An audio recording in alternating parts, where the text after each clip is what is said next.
From the banks of the Colorado River in Lake Mead to the homes and businesses in Southern Nevada, welcome to Water Smarts, the podcast pumping from the heart of Las Vegas, where we engage with the experts who keep the water flowing throughout Southern Nevada. I'm Bronson Mack. And I'm Crystal Zelke. From how we treat it, deliver it, use it, protect it, and conserve it, the Water Smarts podcast is all about water in Southern Nevada. We hope to make you a little smarter about the one thing that keeps us all connected: water. Hey, Crystal, how are you today? I am trying to stay cool is what I'm trying to do and not run my air conditioning in the ground. How about you? Oh my gosh. When it is this hot, I mean, you do just keep your fingers crossed that you don't lose that air conditioning. We lost ours last summer. We lost it for 5 days, but fortunately our house has two of them. We've got a pretty decent sized one and then a smaller one for upstairs. So that smaller one was like the little air conditioner that could chugging along, keeping us somewhat cool for those 5 days. I am very thankful for air conditioning. Shade as well, right? I mean, shade is another one of those things that's very helpful, is it not? Yeah, and I try to be efficient with my energy use at home, but it gets a little tough sometimes.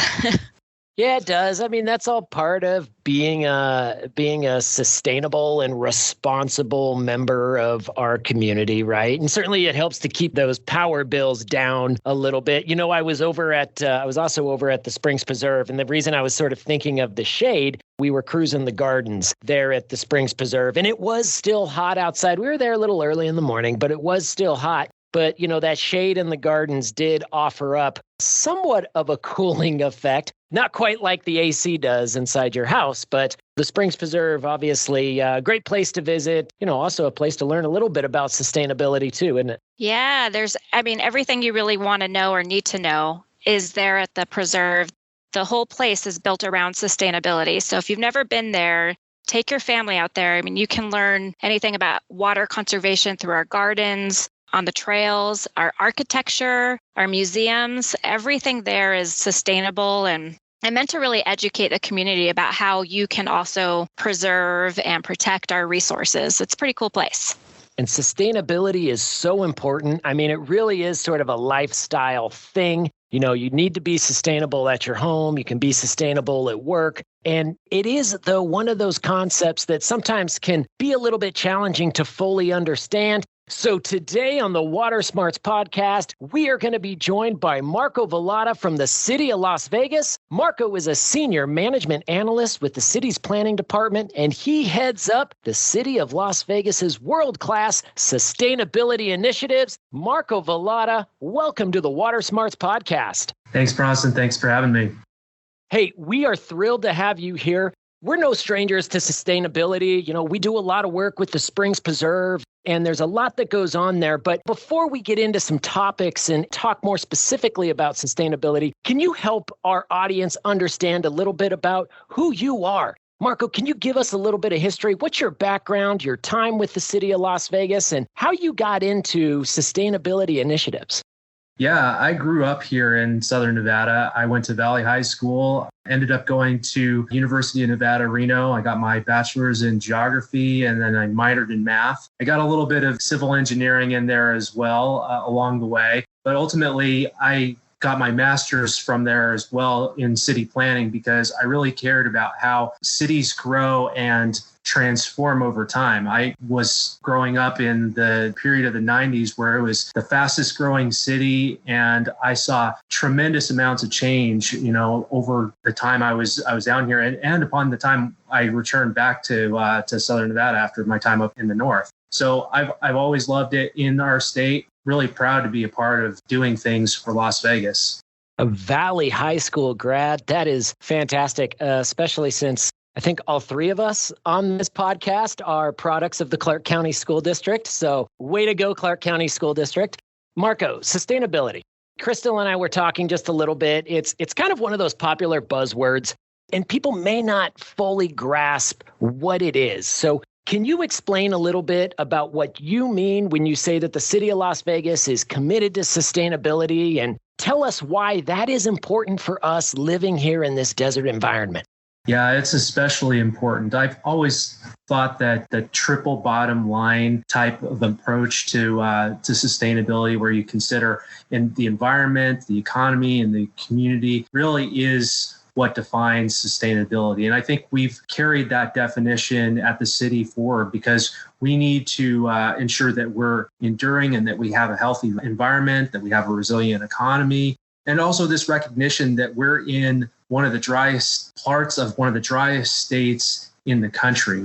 So with limited resources and that we're sharing the Colorado River with the other states in the Southwest, it's important that we use energy and water wisely, whether it's the hydropower from the Hoover Dam to the lake itself. At the city, we've been implementing projects that really help improve our natural systems, that protect our environment and this unique Mojave Desert ecosystem that we have. But at the same time, we're working to create a built environment that uses land use appropriately, that connects land use and transportation together, and do so in a way in which we have housing that conserves water, that we use our other resources like renewable energy in the appropriate way, and then build on the technologies that are coming next, like battery storage, that will help us transition to cleaner energy. We've had a lot of good state policy that has supported us over time as well, with like the Renewable Portfolio Standard. So we believe that altogether, these types of initiatives will help improve overall quality of life for our residents, our businesses, and the people that come here, the 45 million people that come here every year. And if we're going to continue to do that in the future, we need to continue being mindful of what we do over the next 5 years, 10 years, even 30 years into the future, and plan how to do that now. So we're looking forward for those next generations to come.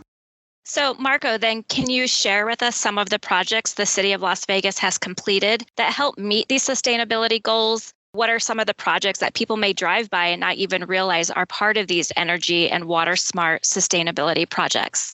A lot of our city facilities themselves have been built with sustainability in mind. Even as you're driving down the street, you might not realize it, but about 10 years ago, we started trading out our street lights from metal halide and sodium vapor street lights to LED technology. And those are all really energy efficient applications that we've done, and people might not have even realized that we did it, other than the change in the color from orange to white. They last longer, they reduce our overall operational costs, and most importantly, they conserve energy. We have a commitment with NV Energy, our investor-owned utility here, that made us one of the first cities in the United States to be a large-scale city that purchases green power at such a big municipal scale. So every single kilowatt hour that's generated at one of the plants in Boulder City is used by the city for our municipal purposes. On top of that, we have 40 facilities, community centers, our city hall, our municipal court, our fire stations, our parks that have solar systems on them. And they sit on top of carports out in parking lots. These provide the shade for people that park there, but they also are generating net metered power for those facilities themselves, so they reduce our overall utility bills. Much in the same way people do at their own homes and residences, but we started doing that back in 2010. We've also helped reduce our transportation-related emissions by supporting RTC's projects. We've been working closely with them on the Maryland Parkway Corridor most recently. And they've been doing quite a bit with respect to greening their fleet as well, making sure that all their new buses have compressed natural gas, and it's one of the cleanest fleets in the country. Our own fleet has been pretty transformative as well. And we were a part of Clean Cities early on, and we made sure that a lot of our fleet's vehicles have cleaner burning fuels. We were one of the first municipalities in the state to purchase electric vehicles and then electric vehicle charging stations. And we have about 5 right now, and we're about to add a couple more that not only are plug-in hybrid electric, but also electric themselves. So overall, that's been a very progressive thing that we've been able to do, as well as provide public electric vehicle charging.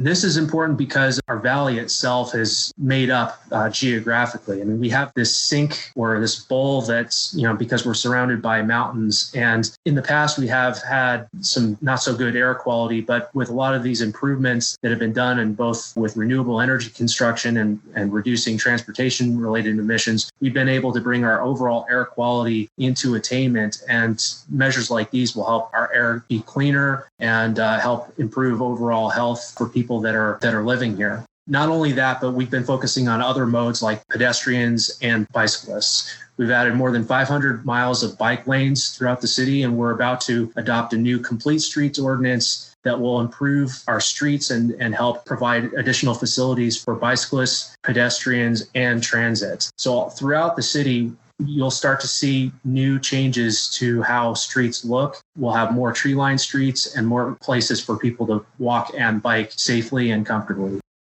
That is really important. Hearing that there will be more tree-lined streets, that is fantastic. Obviously, that's more shade. That helps to reduce the amount of heat that gets absorbed by the asphalt in the streets and the sidewalks, and then that heat can radiate off. So obviously, there's a big benefit there to that. Marco, you brought up something interesting that probably gets lost sometimes by the general public, and that's that the city of Las Vegas, as well as a lot of municipalities, have to maintain a lot of square footage, fire departments and fire stations. You talked about office space, the fleet vehicles, the parks. That is a whole lot of infrastructure that the city of Las Vegas has to maintain. The city has been an early adopter of environmentally friendly technologies and vehicles, and how important that is to a community. And I don't necessarily think that's particularly unique to us. I think that's something that you see throughout municipalities throughout the U.S., that early adoption of those kinds of green types of energy or those green types of facilities. And one pretty interesting one that is still relatively new for the city of Las Vegas is City Hall. If you ever went to the old City Hall for the city of Las Vegas, it was definitely a dated building, and the new City Hall is absolutely amazing. Can you talk a little bit about the LEED certification that came along with the new City Hall? A lot of people don't understand what LEED certification is. So if you can just kind of touch on that and explain sort of what are the benefits of having a facility that is LEED certified? So LEED stands for Leadership in Energy and Environmental Design. And it's typically used with new green buildings as a rating system in which you achieve a certain number of points for demonstrating how environmentally friendly it is, how cost effective it is, and what a benefit it is to the community. So back to that triple bottom line. So doing this rating system helps provide something somebody could turn to say that this is in fact a green building. And a lot of the resorts on the Strip have actually achieved LEED certification as well through the innovative things they've done with energy, water, recycling, and their buildings operations themselves. At the city, we've done the same thing. City Hall, that's our flagship building, and certainly been proud of that. We just added a new municipal court, and that's going through the LEED certification process as well. So we have a companion building right across the street from us that is built in a similar style. Anyway, LEED standards themselves, they provide this framework for the design and construction that makes them healthy, efficient, and cost effective. It's this whole body approach to constructing a building in which we look at different categories. So the site itself, how does it conserve water? How does it save energy? How does it use less resources in terms of its materials and construction? And that saves not only taxpayer money, but also it helps protect our environment. City Hall itself, one of the things that makes it really iconic is the solar trees that stand in front of the building itself. Not only do they just look aesthetically different and help the building stand out, but they generate power for the building at about 10% of the overall energy needs for it. We have some rooftop systems that are there as well. So that also provides some supplemental power. But everything else beyond that is covered by that renewable energy agreement that we have with NV Energy.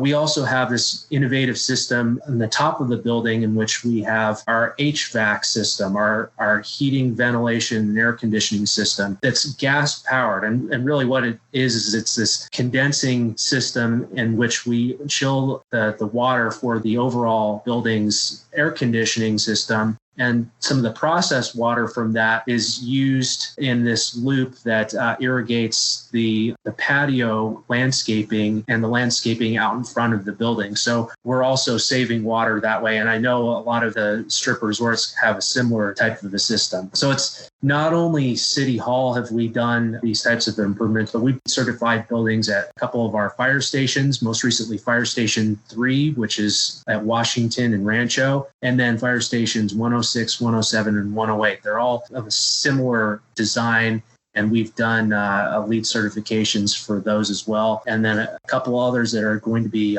built in the upcoming years. They will all be meeting gold LEED standards. A lot of the projects that we've talked about, like the street lights, they're a part of this overall strategy. And we've been able to take that to the next level and certify the entire city. We did a certification for the community at large, in which we looked at how land use and transportation interact with each other, how the natural environment is doing, how quality of life with respect to education, the economy, health and well-being of our residents, all of these measures put together, and we were able to certify the city just like we do with our buildings. And we were able to do that as a part of our 2050 master plan, which was just adopted last month. Does your yard need a facelift? Well, if it has grass, then it probably does. Give your yard a little nip and tuck and switch your grass to a beautiful water-smart landscape. You'll cut your water use and save money on your monthly water bill. Get a $3 cash rebate from the Southern Nevada Water Authority for every square foot of grass you convert to drip irrigated plants and shrubs. The cash rebate helps cover the majority of your landscape costs, and you'll look good doing it. Apply for the SNWA WaterSmart Landscapes rebate program at snwa.com and be the envy of your neighborhood. SNWA is a not-for-profit water agency.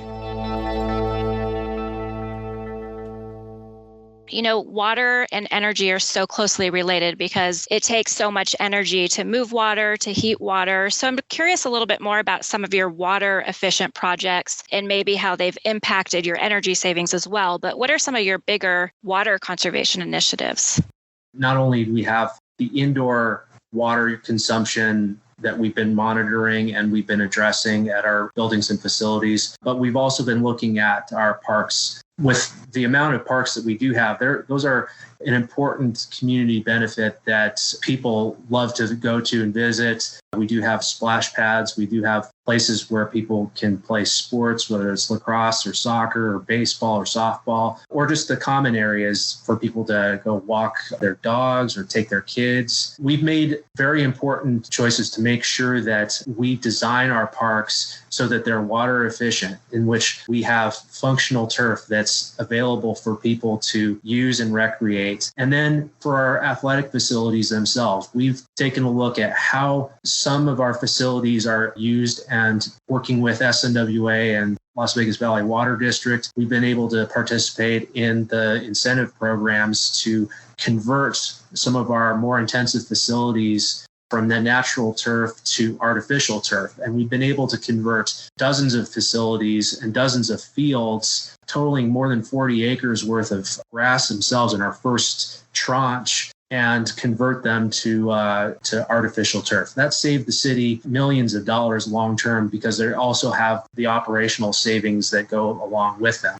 We are served by the Water District, and the Water District does recycle the vast majority, almost 100% of the water that gets used indoors. That's all going back out to our wastewater treatment facilities, and then it gets treated and then goes back out through the Las Vegas Wash. It gets filtered through all the vegetation that lines it, through the wetlands park, and then makes its way back out to Lake Mead, where it can get used again. We have a state-of-the-art water pollution control facility. That's our wastewater treatment plant off of Vegas Valley. And not only do we have solar that's out there that's helping power part of the plant, we also have anaerobic digestion that's using biogas from the methane that gets generated there to power the facility as well. So not only do we save water, we're also coming together with that water energy nexus and doing some sustainable work out there as well.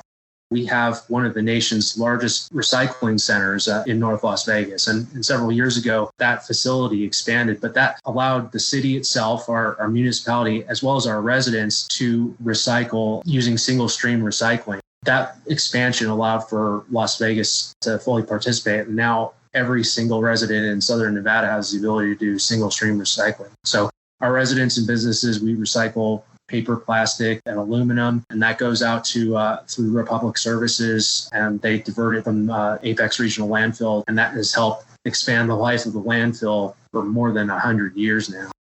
Wow. I mean, Marco, it's all of these little things that the city of Las Vegas is doing to contribute to not only the sustainability of the city and the city government activities, but to our community as a whole. It really is impressive when you think about all of the very aspects of what the city of Las Vegas does to help maintain quality of life here in our desert environment. One thing that we also think about when we think about the city of Las Vegas is we think about Fremont Street and kind of that downtown area and the revitalization that has happened there over the past 20 years. Can you tell our listeners a little bit about how the city's master plan incorporates new developments within either the downtown area or other areas of the city into the city of Las Vegas's sort of growth patterns for a sustainable growth?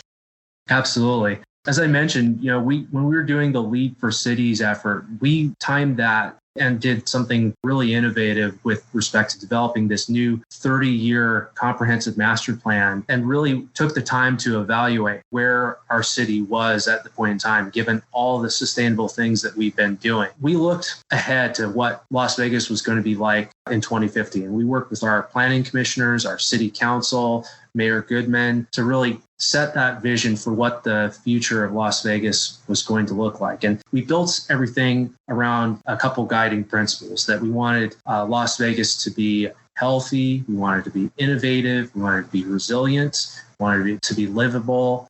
Through those guiding principles, we were able to develop this plan for the future. We got a lot of input from residents across the community, and they all mentioned similar things that they were concerned about: education, the pandemic, the economy, healthcare in general, parks and open space. But one of the things that was also very consistent was this concern about water and water use. Fortunately for us, and the work that SNWA and the Water District has been doing has really been setting the stage for this efficient use of water for the future. We created the master plan to be sensitive to that. So what the plan sets out as far as future land use and development goes, in anticipation of 300,000 new residents over the next 3 decades, is transit-oriented development along major corridors linked together with downtown Las Vegas. So along Charleston Boulevard, along Rancho Drive, along Decatur Boulevard, extending out to Summerlin, to Centennial Hills. We anticipate to see more multifamily residential develop along those corridors. We know that multifamily residential is just more water efficient. It uses less gallons per person or per unit than single family residential does. Now, does that mean that single family residential is going to go away? No, it doesn't. But what it does do is it allows for different housing types, different housing choices, different options for people, and then the ability to get from place to place, whether it's the Strip or downtown Las Vegas or the airport or any other part of Southern Nevada, by different forms of transportation, whether it's by RTC's buses or new high capacity transit that we're planning on corridors like Maryland Parkway, or by bike or by walking. When you couple that together with redevelopment efforts, doing things at specific locations like in downtown, you start to see developments like we have in Symphony Park now, new multi-family residential, more condo buildings, more diverse housing types. Ultimately, we see that as a win-win-win with all the other agencies in Southern Nevada and for the residents, new and people that live here already. Marco, before we let you go, we have another question that we get a lot, but that you are also asked, and it's related to extreme heat and seems to be hitting Las Vegas and lasting for longer periods of time. I know as we're taping this, we've already had record heat early in June even. So what is the city doing to address the heat and the urban island effect that can occur in our city? Yeah, that's a great question. And we've been getting a lot of that given how high the temperatures have gotten. One of the effects that urbanization has is create and trap heat within our area. That's been a phenomenon that's been seen in a lot of Western cities in particular. With respect to the desert environment, we have this double-edged sword, so to speak, of heat in the desert area that's already really hot, that's just caused by geography and topography itself, and just the desert climate that we have, but also just asphalt and concrete that's a part of houses and buildings that go in. So the way that you mitigate that is by providing areas of vegetation. And the trick to doing it the right way is to making sure that we have water efficient and drought tolerant tree species. So we've been working to increase our overall urban tree canopy over the last decade, and we're going to be continuing to do that as a part of the 2050 master plan. We've identified different parts of the city where we need to focus on the most. We've noticed through some mapping that we've done that the suburban areas tend to be a little bit cooler because there's newer development there, and there tends to be more trees, and they're healthier and they're younger, and they provide more canopy. We also have larger areas of open space like golf courses and large regional parks like Floyd Lamb Park that provide that open space and that cooling effect. Our focus is going to be immediately around downtown itself. So East Las Vegas and the historic West Side, the Charleston neighborhoods. We want to make sure that those areas reinvest in tree canopy and focus in on species that are drought tolerant and use the SNWA's list of preferred species. Anything that the city can do with your organization ultimately is going to achieve our goals as well with respect to getting that tree canopy up and providing those benefits and to help ultimately reduce the effects that heat has. And then we're going to work with you on something that occurred during the 2021 legislative session, and that's really focusing in on non-functional turf and helping reduce turf where it's not needed. That doesn't mean that we get rid of turf entirely, but focusing in on city parks, our city rights-of-way, our streets, and provide that tree canopy and that vegetation that is important to help cool off the city, especially in the late afternoon and evening, and get the turf that is water intensive out of there so that it's not consuming water that ultimately gets lost. That's what we're looking to do over the next 30 years, but action really has to start now. And in the middle of the summer with 118 degrees right around the corner, I think everyone can appreciate the efforts that we're all doing to try to provide some relief to the people that live here and the people that visit here. And it's those hot temperatures where we can all appreciate the shade. So talking about that tree canopy, making sure that our valley has a healthy, large, widespread, diverse tree canopy is huge for minimizing the heat island effect. I can't think of anybody out there in the middle of summer that isn't hunting for the shade, so we all understand that benefit there. Marco Vallata from the City of Las Vegas, thank you so much for joining us here on the Water Smarts podcast and helping us understand a little bit about what the City of Las Vegas is doing to help ensure a sustainable desert community here for all of us in Southern Nevada. We appreciate you, Marco. Thanks, Bronson and Crystal. Appreciate it. The Water Smarts podcast is brought to you by the Southern Nevada Water Authority, which reminds you to follow the mandatory seasonal watering restrictions. You can find your assigned watering days on snwa.com. You also can find landscape tips, including a plant search app that helps you find beautiful WaterSmart plants, and landscape design templates. On the website, you'll also find rebates and coupons to help you save water and money. One of the rebate coupons offered by the Water Authority helps protect your home from costly leaks.